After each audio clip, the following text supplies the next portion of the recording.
Hello everyone, जय जगन्नाथ। मु पुणी थे आसीगली आ गोटे नुआ वीडियो आ नुआ जिनस सहित। फास्ट देखि नवा चलतु या भितर कौन अच्छी। मुझे एत एक्साइटेड थी जे मु निजे फ्रेश नुई बस पड़ी यार अनबॉक्सिंग तापर आपण मैंने देखिए जानीपे ए मोर कौन से जिनस नुह ए पूजार जिनस आम जो कुनी बेबी अच्छी पूजा तापाई आते चलतु आसेम्बल करवा।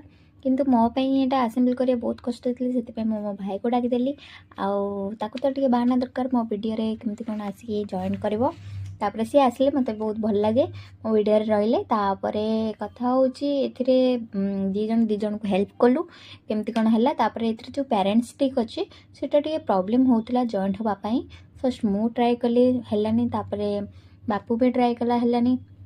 तो आपण मैंने आउ गोटे पार्ट 2 रे देखिए एटा जॉइंट है कि नहीं से पर्यंत take care bye bye. Like share subscribe करे जमार।